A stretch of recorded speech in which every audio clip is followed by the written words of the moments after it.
The Blackhawks are 3-0 in 2026, still undefeated. Tyler Bertuzzi gets a hat trick, and the Hawks beat the Vegas Golden Knights in the shootout. Welcome back to the Blackhawks conversation. My name's Ryan McGregor. If you haven't already, make sure to check the show out on Apple Podcasts. It's available over there now, so leave it 5 stars. It really helps out the show, helps it reach more Hawks fans, which is the goal here. Also, subscribe and like on YouTube while you're at it. This was a great game. Well, there it wasn't all great. There was definitely some negatives. We'll get into that. Coming into this game, second half of a back-to-back, with travel, the first game goes all the way to a shootout. So I didn't have super high expectations for how this team was going to perform in this one. You combine that with Soderblom starting, and that, historically has been a recipe for disaster. Um, but it didn't go that poorly. Both teams open up with their fourth line, so I thought was interesting. Soderblom was tested early, which is a theme of this team. They usually collapse at some point within the first minute and see if their goalie is on top of it that night. So that happened here, and Soderblom stood the task. He made the big save. Um, Honestly, pretty boring first period, in my opinion. Sod scored because, of course, he did. The ex-Hawk. Um, it was one of those goals that, like, it's a rebound, puck bounces out front, it's sitting there, it's a race to who can get their stick on it first. Sod beats Crevier. I don't really blame Soderblom on that one. He's a foot in front of the net and he slams it 5 hole. Crevier's just got to control the stick better or get to the puck first. But not really one that I'm gonna harp on anybody too much for. But it was a really slow start for the Hawks. I mean, at this point in the game, when they were down 1-0, they were getting outshot 6-2, and you could see it. And then Tyler Bertuzzi ties it. He gets his first of the night from Vlasic and Burakovsky. Um, he had a little give and go with Vlasic. Burakovsky did a really good job skating the puck from his own end all the way into the offensive zone through the neutral zone and made a good pass. Um, and credit to Bertuzzi, he took his initial shot, it got blocked. The rebound came right back to him, and he noticed that there was all this space in front of him, and instead of passing the puck back to Vlasic, throwing it into the corner to get the cycle going, just throwing it on net, he used that space. He moved in and he ripped it on net, and he scored his 20th. So it's his 20th of the year. Um, and the Hawks' pace overall improved after that goal. I think that goal kind of lit a fire under them, and their overall pace got better. Like I said, they were down 6-2 in shots, and they ended the period 8-4 in shots. So they were pretty much even in shots on goal after the Bertuzzi goal. Um, yeah, they were. The theme continues. They were sloppy in their own end. I mean, that seems to be a theme of every first period this team plays, and it was, not even every first period, but just every game. They got a lot of work to do in their own end, and because of great goaltending, and they're really good at improving as the game goes on. I think that's why they're able to get the wins that they are able to get. And Stone really early in the second made it 2-1. I wasn't a big fan of Stone being picked for Team Canada. I'll be honest. I didn't hate it, but watching this game made me a little bit, happier about the decision to have him on the team. I thought he played pretty good for Vegas, actually. Anyway, we're not here to talk about Stone or the Golden Knights. This is a Blackhawks show. But yeah, anyway, Stone makes it 2-1. Vlasic pinches at the lines. You have a 2-on-1. It actually initially was a 2-on-2 because Dickinson was back, but he got tangled up with Eichel. Falls. Eichel comes away with the puck. Then it's a 2-on-1. Rebound goes to Stone. Stone's the late man, third man in on the play. And you have Vlasic and Mikheyev also back checking at the same time that Stone is coming in and the puck ends up coming to him. So you want one of those guys to take him. Ideally, Mikheyev was closest to him. You'd like Mikheyev to pick up Stone on the way back, but he didn't. He kind of just left him open and took his own space, piece of ice there and defended nobody. You know, so you'd like to see Mikheyev kind of take Stone there, and overall though, you'd maybe like a save. It's not an egregious one on Soderblom. It's, I'm not sitting here going, oh, he should have had that. That's ridiculous. But with your backup goalie, I mean, what you want is, first of all, you want your backup goalie playing league average. And Soderblom did tonight. He played really good. I'd say he even played above league average. Um, just from the eye test. I haven't actually looked at the numbers. But on top of that, you really want your backup goalie to occasionally just make the save they're not supposed to. Uh, and we don't really get that much from Soderblom, and I kind of would have liked to see it here. And it's not even a save he wasn't supposed to make. Like I said, it's kind of one you just want him to have. So either way, it's not the end of the world. Yeah, and it was all Vegas for the first 5 minutes. I mean, they got a lot of momentum after scoring that goal. Um, Doc made a really nice play. He got the puck in the neutral zone. He was facing his own end. He gets cross-checked down, and while he's falling to his knees, he still is able to make a back pass to Foligno to spring him out into the offensive zone, which is really nice. I've been really happy with Colton Doc's game this year. It's fluctuated. It's a lot of highs and lows and ups and downs for Colton Doc, but lately I think he's been pretty consistent. He's been playing pretty well, throwing the body as always, but you're seeing a little bit more of that offensive ability and the skill with the puck that he has. So I've overall been really happy with his game. Moore again stood out a lot. He used his speed to create a 2-on-1 with Levshinov. Unfortunately, Levshinov didn't really get much on the shot, and he kind of missed the net. Um, Something that sort of surprised me, and I like to see it, and I noticed it in his first NHL game, is Nick Lardis throws the body. Now, Nick Lardis is 6 foot. He's not small. He's not 5'7", 5'8", 5'9". He's 6 foot, but he's a small 6 foot. He doesn't have, the biggest frame. He's still a smaller guy, but he really likes to throw the body. And it's a really nice uh thing to see because coming into the league, he's portrayed as this very one-dimensional player. His shot is all he has, and his shot is his weapon, his bread and butter, don't get me wrong. Um, but that's not the only aspect of his game. The defensive game might not really be there, but the physical game is there. I mean, I noticed it on his first shift in the NHL, him throwing the body, and I've noticed it every game since.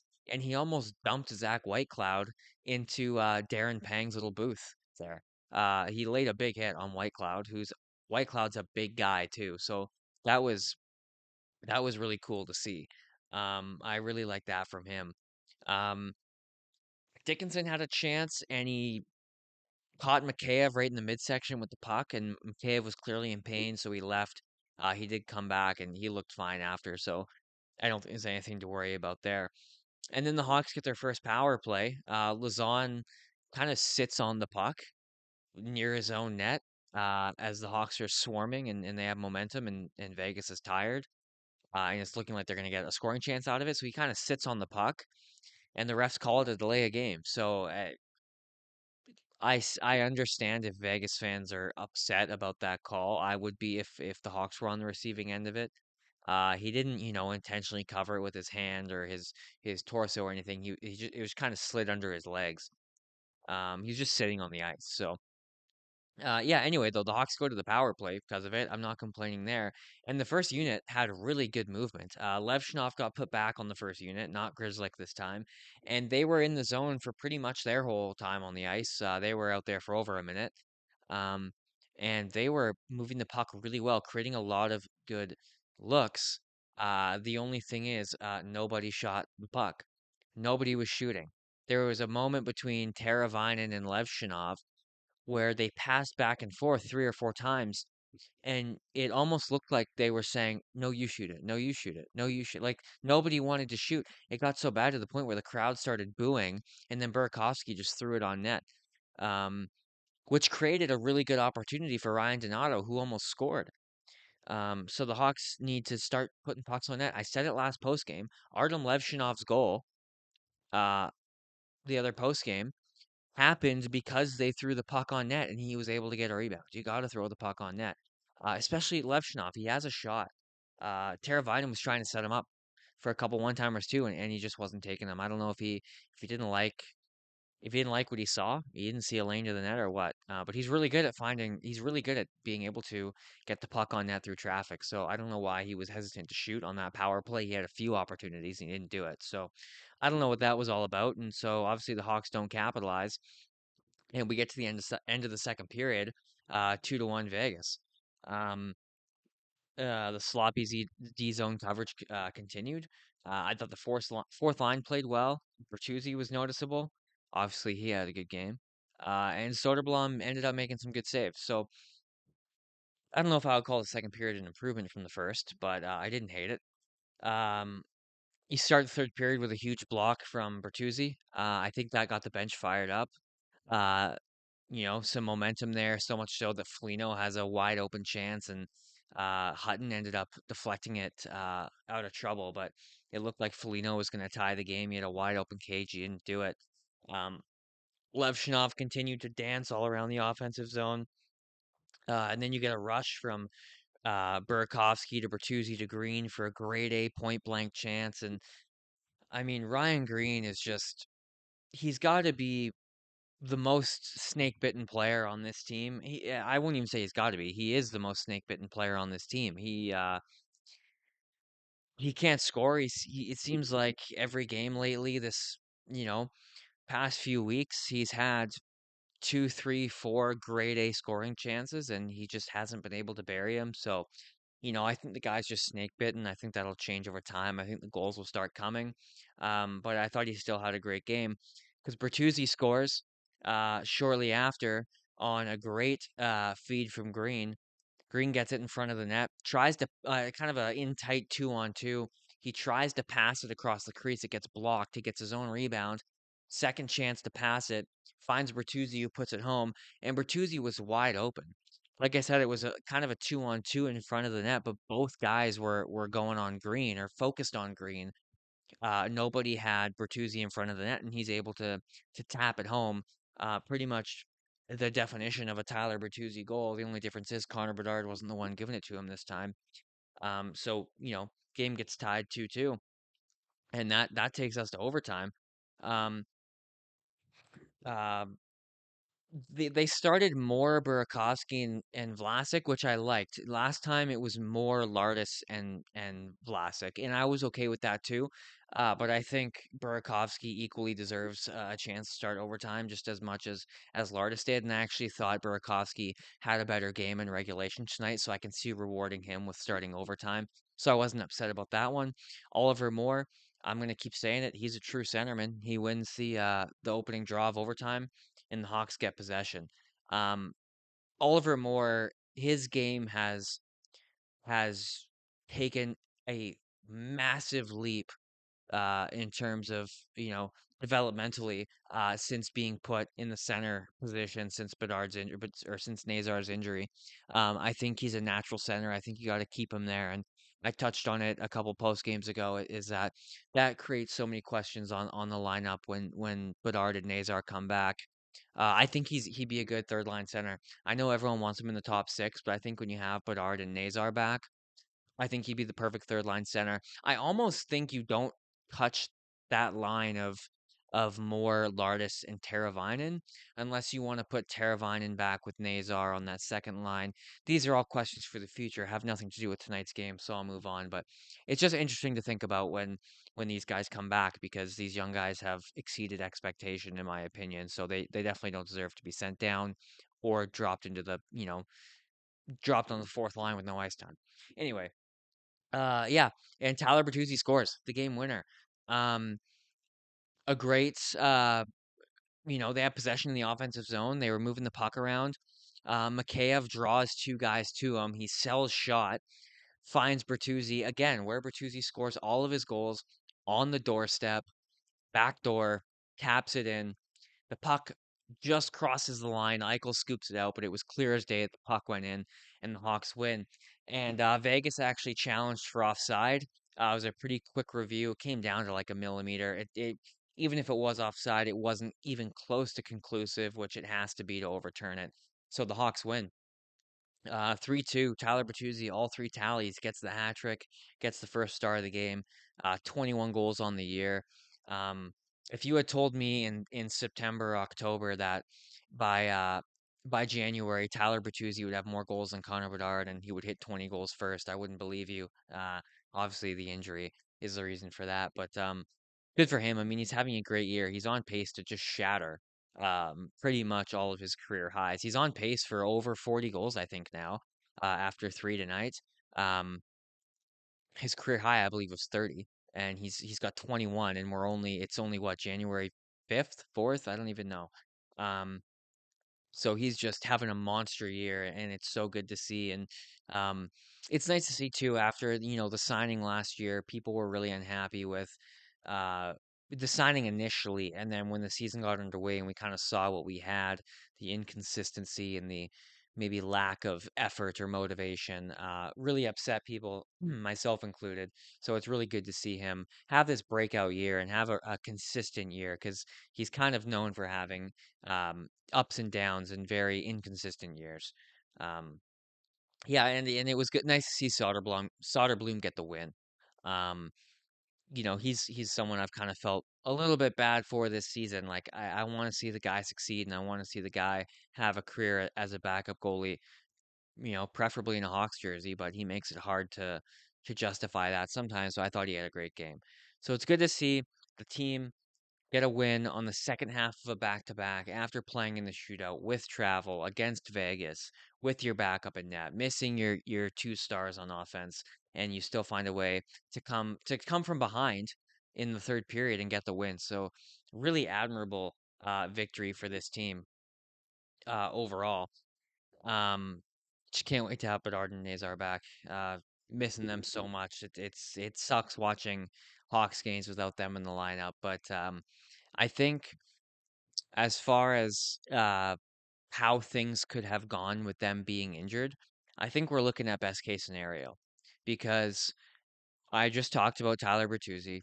He continues his career year pace. He continues to be our best player, our best forward with, those two guys out.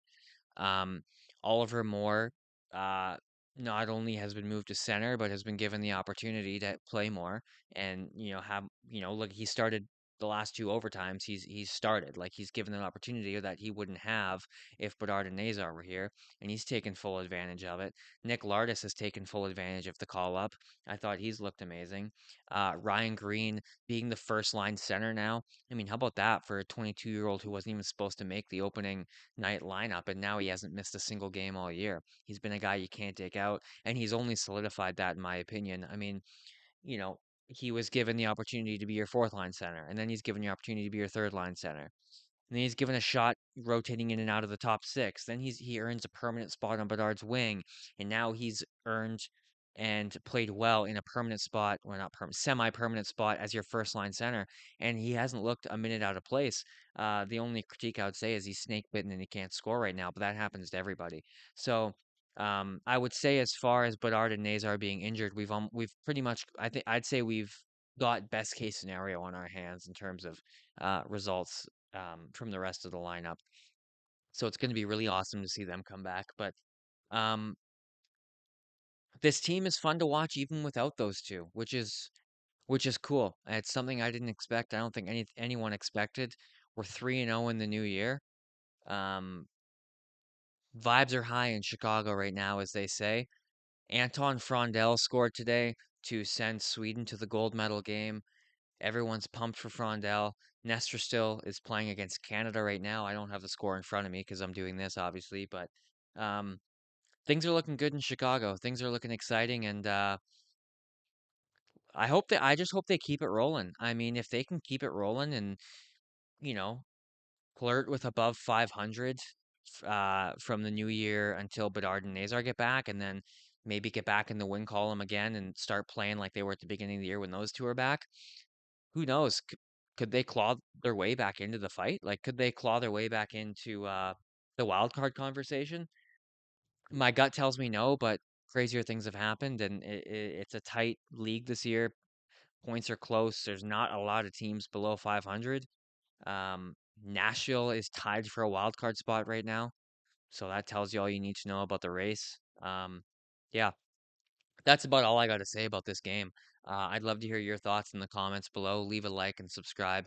Follow me over on Twitter. There's a lot of good Hawks conversation going on over there, hockey conversation in general, but I'm always active there. That Twitter is the best place to reach me. Like I said earlier, make sure you follow the show on Apple Podcasts. Give it 5 stars. It really helps this show reach more Hawks fans, which, like I said, is the goal to build a community here of Hawks fans. And I'll see you in the next post game.